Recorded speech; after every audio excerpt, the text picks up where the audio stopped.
بسم اللہ الرحمن الرحیم۔ جب مردوں کے بارے میں پوچھا جائے اور سوال ہو کہ کون آدمی زیادہ بہتر اور اچھا ہے،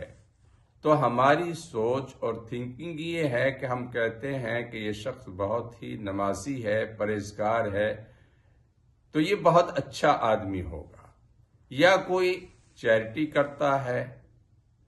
لوگوں پر صدقہ اور خیرات کرتا ہے، اپنا مال لٹاتا ہے،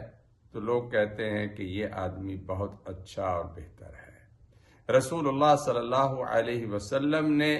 مرد کا اچھا ہونا اور بہترین شخص ہونا،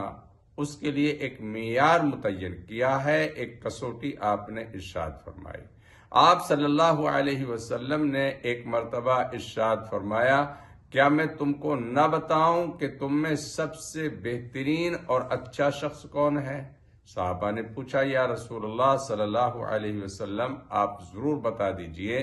کہ اچھا انسان کون ہے۔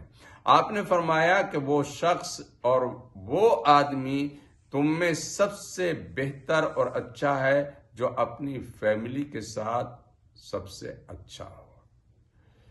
تو یہ معیار ہے جو رسول اللہ صلی اللہ علیہ وسلم نے انسان کی اچھائی کے لیے متعین فرمایا کہ جو شخص اپنی فیملی، اپنی بیوی، اپنے بچوں کے ساتھ جتنا اچھا ہوگا، وہی سب سے اچھا انسان کہلائے گا۔ آج سب سے بڑا المیہ یہ ہے کہ ہم اپنے باہر کی زندگی میں اپنے دوست و احباب، متعلقین کے ساتھ بہت اچھے طریقے سے رہتے ہیں اور ان کے ساتھ اچھا سلوک اور اچھا برتاؤ کرتے ہیں، لیکن جب ہم اپنے گھر میں پہنچتے ہیں تو ہمارا یکسر رویہ بدل جاتا ہے اور ہم میں سے بہت سے لوگ اپنی بیویوں کو پریشان کرتے ہیں، اپنے بچوں کو تکلیف پہنچاتے ہیں، اپنی فیملیوں کو ہارڈ ٹائم دیتے ہیں۔ تو رسول اللہ صلی اللہ علیہ وسلم کی حدیث کے مطابق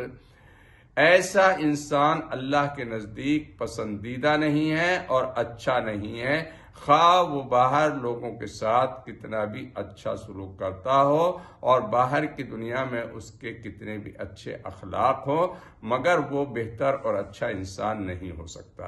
اس لیے ہمیں چاہیے کہ ہم اپنے آپ کو بہتر بنائیں اور ہم اپنے گھر والوں کے ساتھ، اپنی بیویوں کے ساتھ، اپنے بچوں کے ساتھ، والدین کے ساتھ،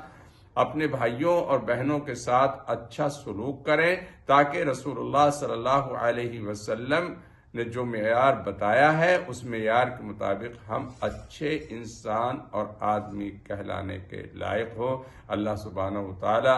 ہماری زندگی کو بدل دے اور ہم